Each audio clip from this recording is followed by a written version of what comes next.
I'm just going to wait a moment till we get some people on and set up here.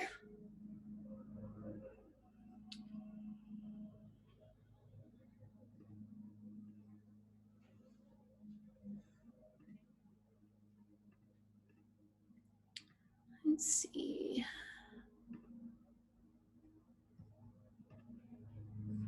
Oh, 1 second.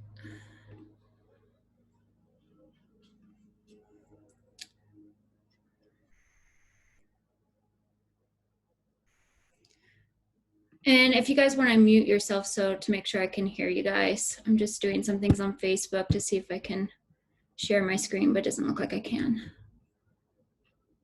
Do you want us to keep muted or unmute? You can be unmuted right now. Okay. So I can hear you. I'm gonna Okay. people in. Okay. Thank you so much for doing this. I'm really excited. Oh, you're welcome. I wanted to connect Facebook with this, but I guess it doesn't allow it.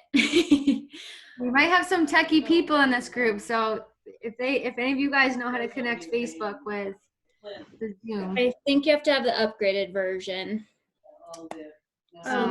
I have no idea. Okay. She has to do them. So the wedding plan back out. I'll allow a little bit longer. I know Jillian said she was popping on. Okay. Yeah, Nicole, I have a couple other people that said they're coming on. They said there might be like 5 minutes late. So I said, as long as you just come on, it's fine. I'll just wait for 1 more minute and then I'll start talking. Okay. Yeah. Do you want us to get anything now, or are we good for now? Yeah, if you guys want to get any thing to make the drink, you can. Otherwise, you can just watch and make it later. It's up to you guys. It's pretty simple. So if you guys want to just do it later, that's totally fine. And I can also put the link where I got it as well. I'll do that right now, actually. Okay.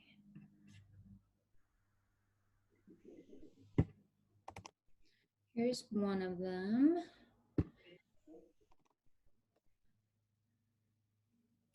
And then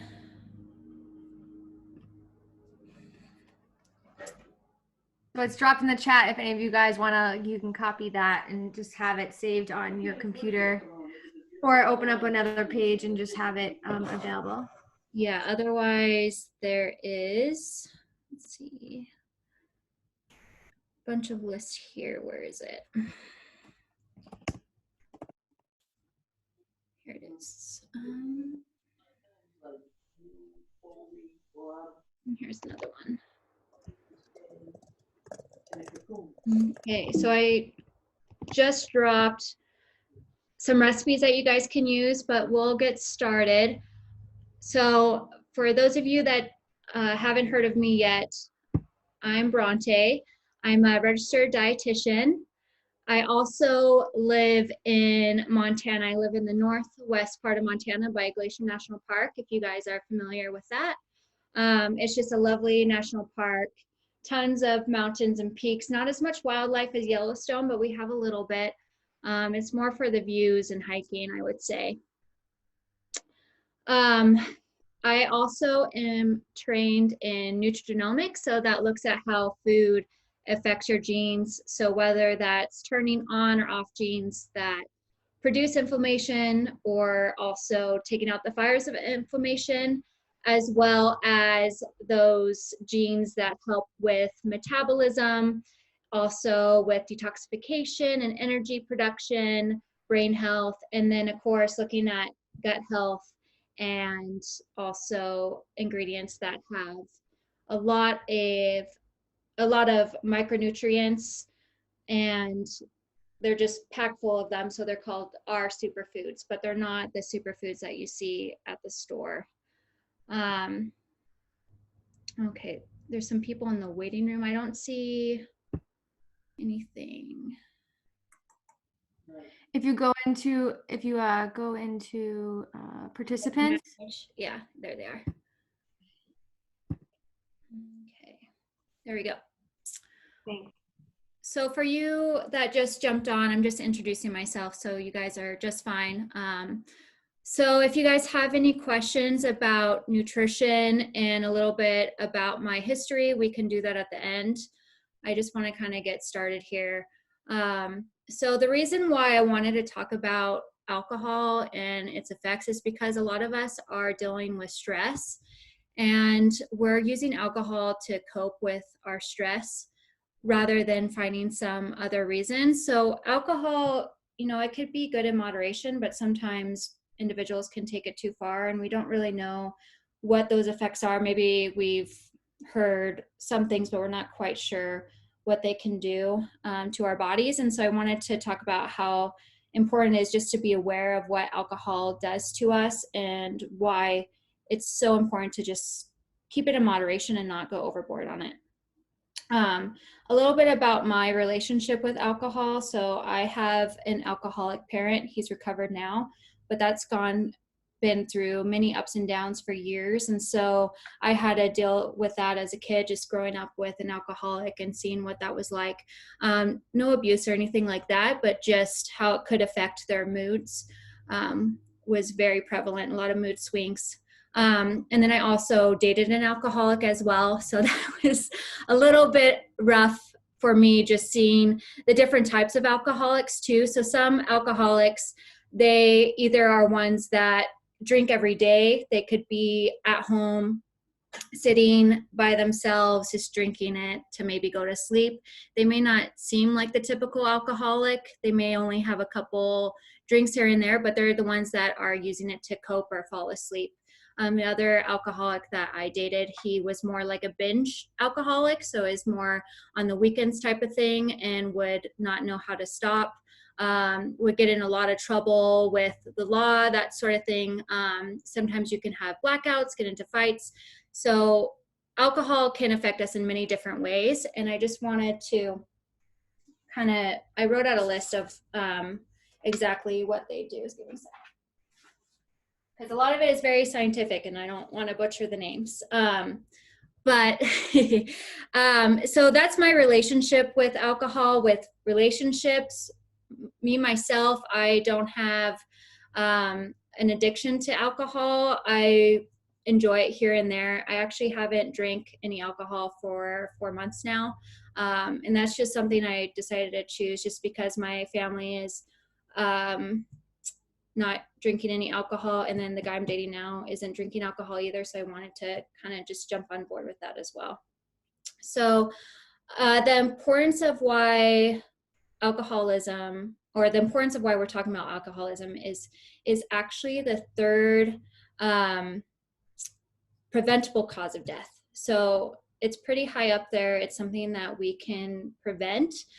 And the consequences that we may have known of are maybe fatty liver or cirrhosis, which causes liver disease. It's not functioning as well. Some other effects are lactic acidosis and metabolic tolerance. So the most metabolic effect I want to talk about is the acetaldehyde toxicity. So that's that's a kind of long name. You guys may not know what that is. So I'm not going to talk much about what the chemical looks like, but I just wanted to kind of go over that it attaches to proteins. And so it can cause a protein adduct, which has been shown to be cancer forming as well. So it's just kind of creating things in your body that are kind of abnormal. It also can lead to cirrhosis, which we talked about doesn't function properly. And before, in the past, cirrhosis they thought could be because, they're drinking alcohol and they're not getting enough nutrition. They're consuming their calories from alcohol, but they've actually been shown that you can still get cirrhosis even when you have a well-balanced diet as well as drinking an abundance of alcohol. And then, of course, the NADH, NAD plus, it can cause an imbalance, which is the reason of fatty liver. So that's more science terms I'm not going to go super into. But the most important thing to think about is your deficiencies when you're drinking an abundance of alcohol. So when you're drinking a lot of alcohol, you're going to have a deficiency of B vitamins and vitamin A, just because just the production, it doesn't allow your body to absorb it. And then you're also going to need a lot more calories and protein to balance out that alcohol. So you may have to eat more just to outweigh the alcohol. So eventually that could lead to weight gain. And also you want to think about how it could affect maybe even your pH, if it affects your pH of your gut or anything like that, that could affect your gut health too. So I'm not going to go huge into alcohol because some of us have a healthy relationship with alcohol. Some of us may have past experience with alcohol, but I just wanted to talk about that. It's the severe parts of alcohol that's bad. Moderation is okay. And it's not necessarily the type of alcohol. It's just the overall amount of alcohol. So some, of course, like spirits are going to be higher percentages, so you don't need as much to get to that certain amount. And so I just kind of wanted to talk about how we can make other alcohol, like non-alcoholic drinks, and still enjoy that experience with that. And so I wanted to bring in a kombucha drink because not only is it providing that craving that we may desire, but it's also providing those gut healthy probiotics. And it's so important to focus on our gut health because our gut is actually where the first response of our immunity stems from. So any foreign invaders that enter our system, the gut health provides that lining so nothing comes out into our bloodstream. So if your gut health is impacted, it might be like a little bit of leaky gut, or more things can go through and filter through. And that's why it's super important, especially during these times. It can also produce hormones, so epinephrine, norepinephrine.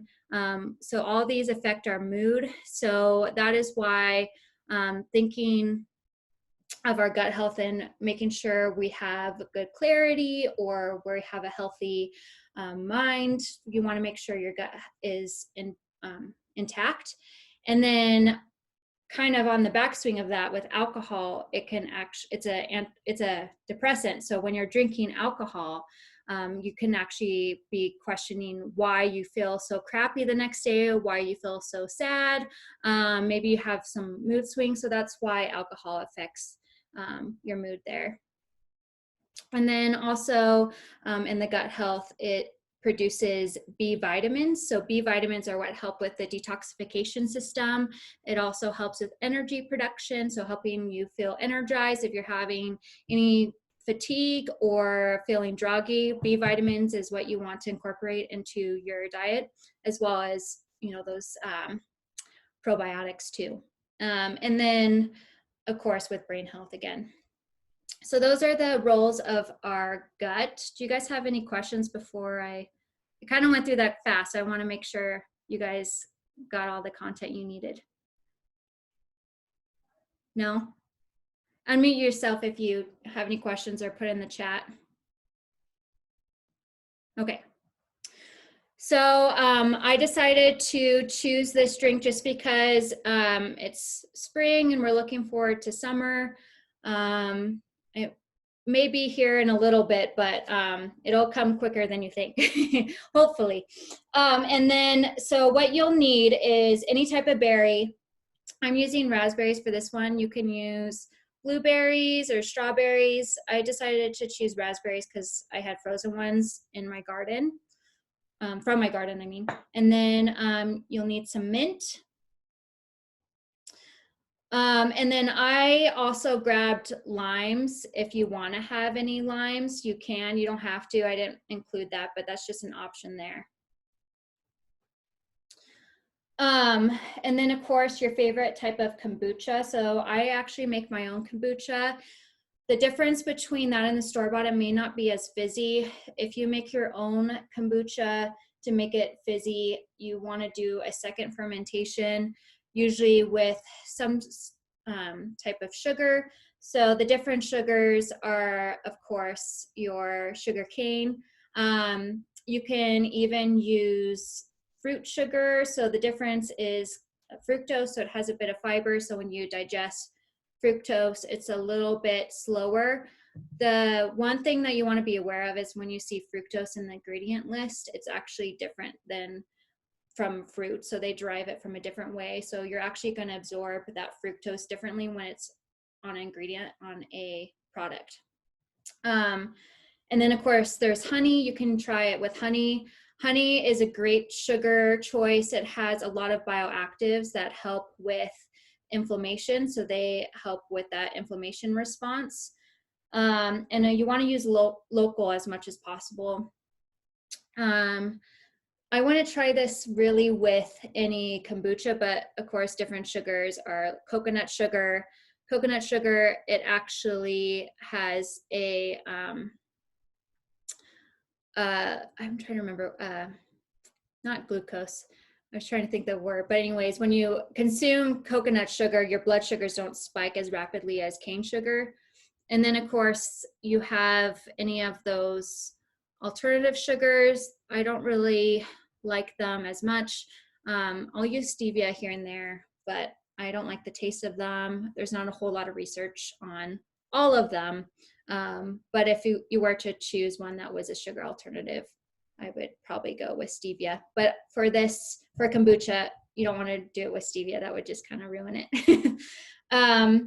And then so when you do the second fermentation, you're going to let it sit for 3 days. You can have it sit longer if you want, just at room temp.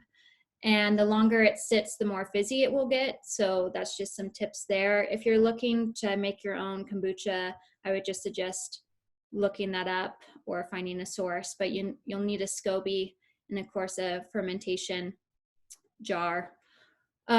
So let's just get started. I do have one of these shakers. You can choose to use them if you want, but I think for this exercise, I'm not going to.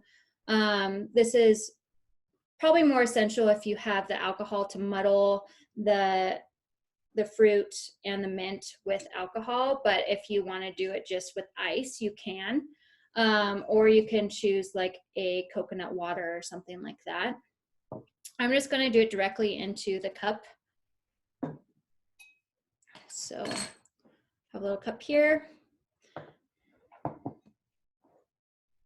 Raspberries. And you can put as many as you want.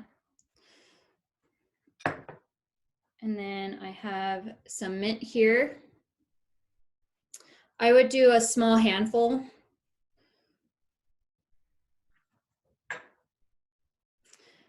And then if you have anything to muddle it with, you're just going to mix the ingredients together and muddle that together just to get the juices out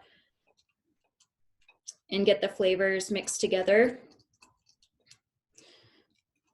And if you have any lime, if you want to use it, you can put some lime juice in there.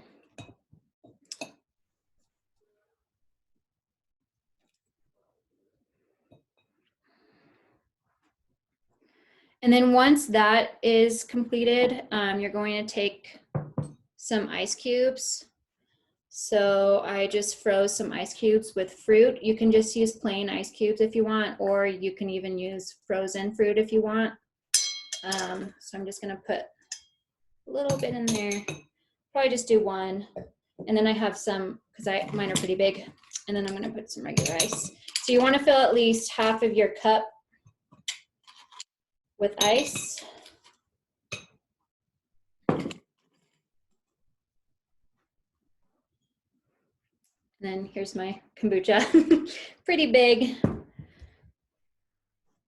One tip, if you are fermenting your own kombucha and you want to try to get it fizzy and you let it ferment a long time, I would open it in your sink just in case it does fizz all over the place. And then pour. And so I made mine with ginger. So mine has a little bit of a ginger. You can use just plain if you want.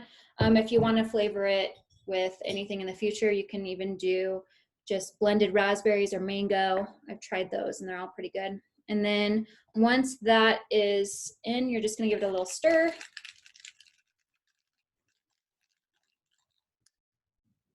And voila. It may not be as pretty as your, you know, your alcoholic drinks. You can even, if you use this too, it would sift through the berries, so you wouldn't have as many debris afterwards. Let's see, we have a chat. Oh, what is the shelf life of kombucha? I guess the shelf life kind of varies. It doesn't really necessarily go bad. It just turns into vinegar afterwards. So you just kind of want to taste it and see what it's like, because if you don't like the taste of vinegar, you probably don't want it sitting too long. When I let it ferment, I usually let it ferment for about a week. But again, I test it because sometimes it ferments a lot faster and it could be very, very vinegary. Made mine. Oh, yours looks pretty. If I had umbrellas, I would pop umbrellas in there. Yeah, I just have like a little mint, but did anyone else make any, or is it just me and Jenna? Looks like Sarah's making. Yep, let's go. Oh, Hers. you need to look at the gallery view. Oh, We awesome. should take a picture. Everyone hold the drinks up, or if you have water or whatever. I'll take a picture for all of us. Wait, let's wait for Liz. She has one too. She's Oh, like, at me. Let's wait. I won't rush you. doesn't have one. Seltzer water with lime, that works. Seltzer water. Oh, that's good. All right, ready? Oh, look at the drink, the glass, Sandra. You know. Okay, ready? 1, 2, 3. Great. Thank you, guys. So I know I rushed into that. We have such a limited time on Zoom now, so I wanted to leave enough room for questions. Do any of you guys have any?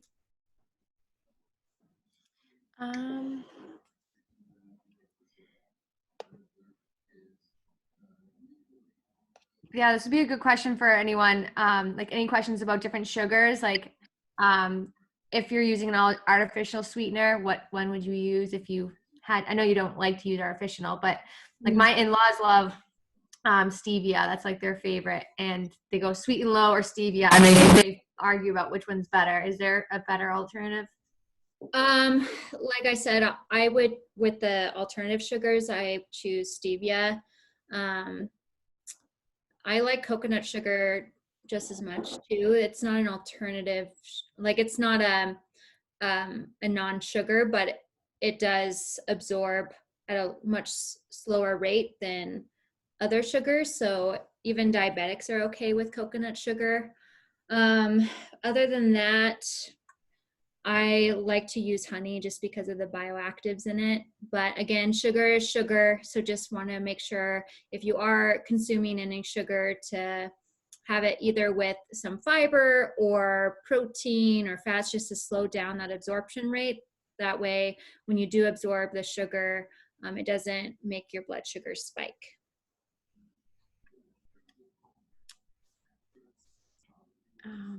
Put a thumbs up if you guys are good and don't have any questions. That way I can see.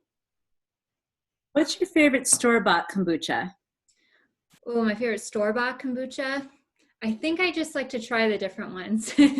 And I like when there's local ones that are available, and I like to try the local ones that are around just because they may ferment it a lot different than the ones you find in the store. I don't know if I have a preference per se. Sandra, what's your favorite? Do you have a favorite one? You know, I like Health Aid and GTs. The ginger ale and original have lower sugars than the rest of their flavors, so it's a challenge buying the store-bought because there's a lot of sugar, I find, extra. So that's how I get picky on those in particular. Right. And usually those added sugars are that second fermentation process. A lot of people say, oh, well, it's kombucha and it's probably ate up the sugar, but that's probably the second fermentation process. So that sugar is still in the drink. Oh, thanks. Yeah. The spring that I love, and I think Liz likes it too, is the Brew Doctor, and it has 12 grams of carbs, but 10 of it is sugar. But it doesn't say added sugar; it just says 10 grams of sugar underneath the carbohydrates. I don't know compared to this is a 12-ounce can. Right. Actually, a good question I have is what? So I've been reading up online. They say like there's a certain amount of kombucha you should have a day. Like you shouldn't be drinking it all day. Is that true or? They're probably saying you shouldn't be drinking it all day. Is probably the sugar content.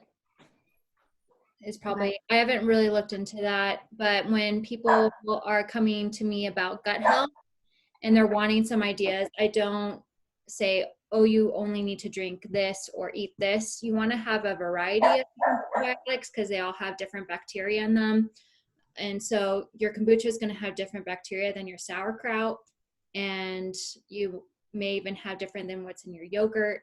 Yogurt, of course, is going to have the bacteria that's most prevalent in your gut, but you want to include a variety of different bacteria. Okay.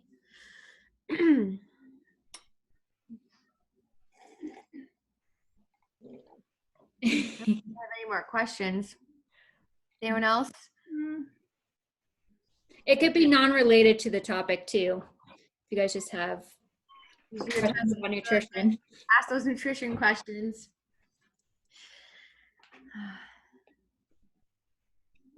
No.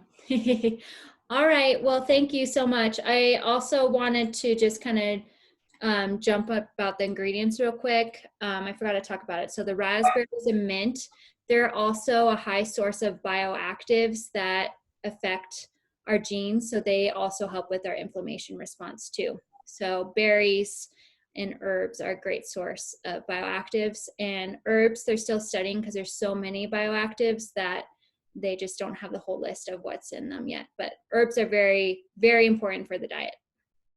What does bioactives mean? Have you heard of phytochemical or antioxidant? Antioxidant, yes. Okay. Phytochemical, no. No. So antioxidant is they're fighting those free radicals are what are causing oxidative stress or inflammation. So they fight those from a ratio of 1 to 1.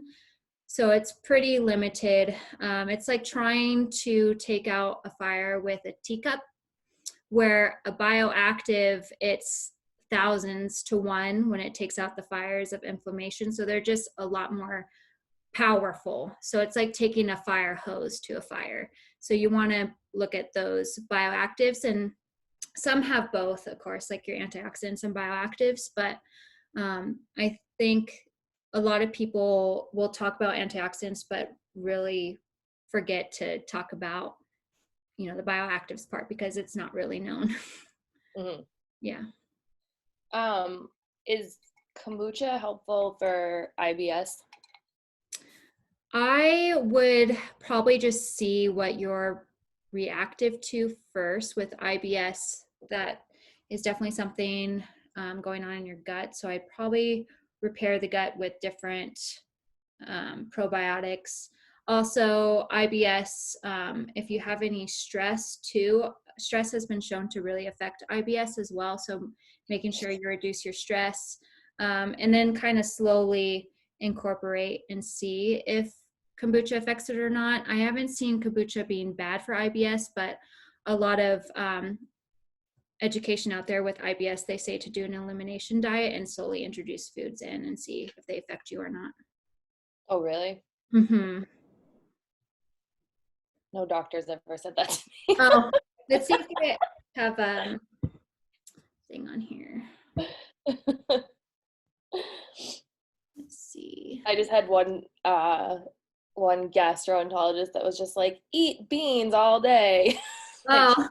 Like, eat fiber and this and that. I'm like, I don't know.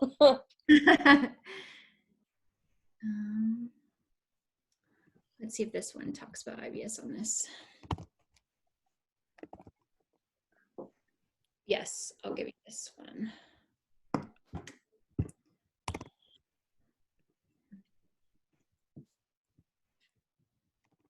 Okay, there's a link for you. Oh, whoops, I want to say everyone. There we go. Thanks. You're welcome.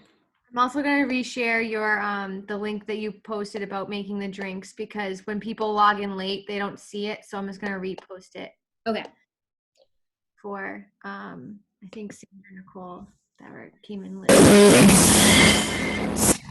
Do you suggest anything to help with sugar cravings? So I feel like everything has sugar, and a lot of people, I find a lot of my clients have more sweet cravings than they do salty. And if you drink it, obviously you can inject, like, drink a lot more sugar than you can eat it.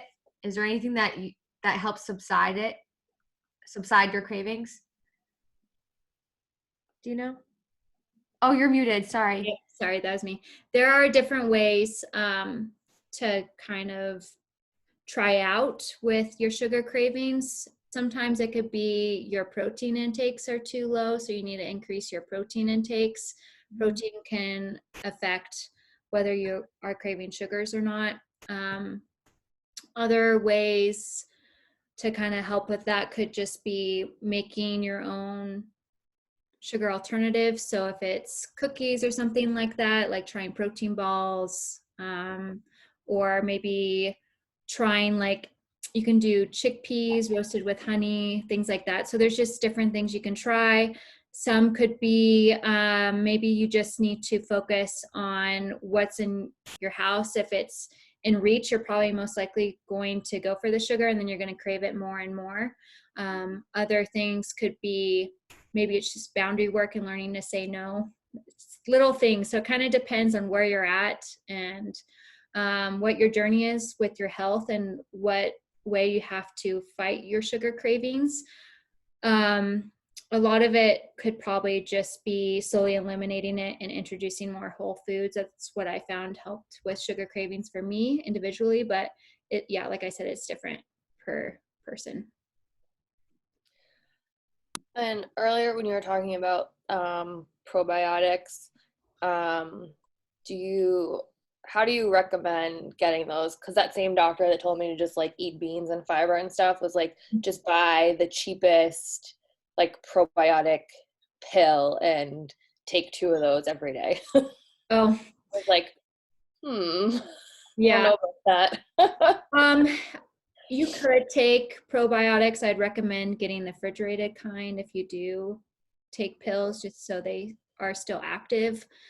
Otherwise, I would really just recommend getting in your food as much as possible. Some people just don't like to eat those certain foods, like yogurt, or tempeh has some, miso has some. Of course, with the miso, though, you would want to make a sauce and not cook it. So there's like miso dressings you can try. Different sauerkrauts, kimchi. Some aged cheeses have it too, of course, like your goat cheese and things like that. I love goat cheese. Yeah. So if you can incorporate it into your diet, that's great. Otherwise, getting the probiotics that are in the refrigerator section. Okay. Mm-hmm. Yeah, this guy was like just the cheapest, like off the shelf. I was like, okay, I don't. New doctor, okay. Yeah, definitely new doctor. Yeah. My brother's going to school to be a doctor, and they don't have any nutrition experience unless they decide to go into nutrition. Okay, so Sandra, you got a question?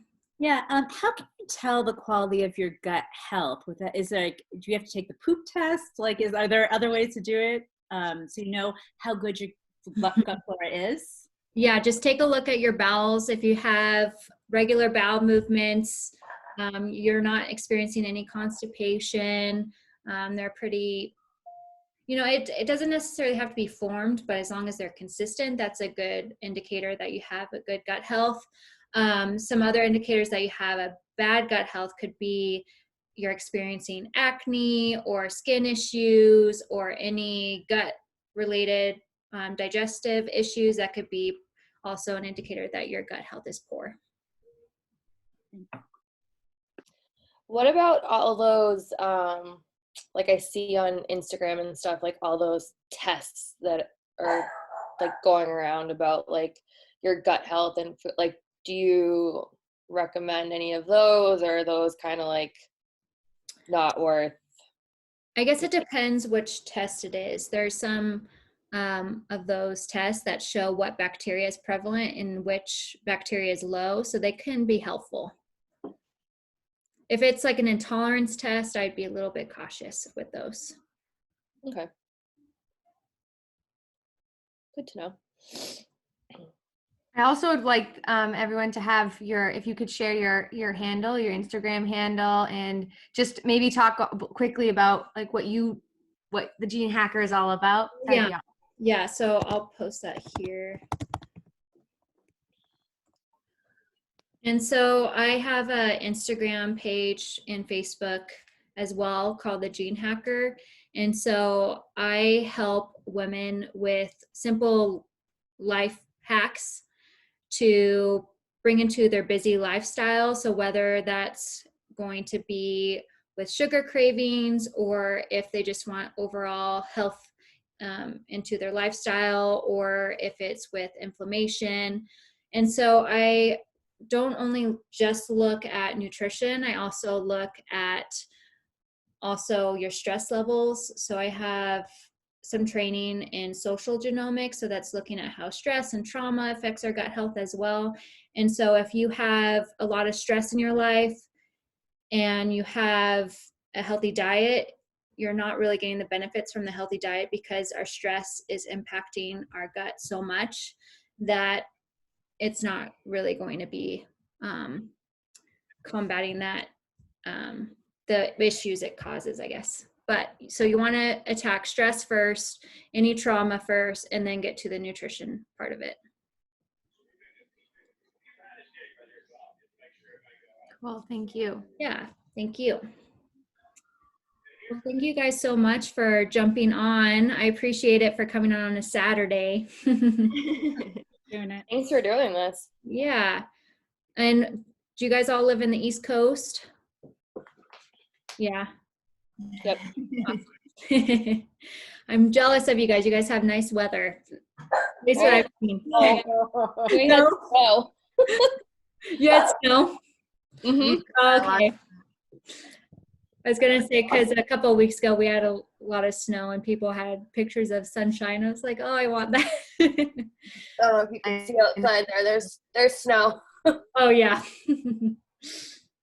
You're probably like, that's not snow from Montana. You're probably like, that's nothing. But Yeah. We don't have any snow on the ground right now, thankfully. But yeah, thank you so much, Bronte. That was Thank you. thank you. shared for me. Well, enjoy the rest of your weekend. Bye. Thank you. Bye.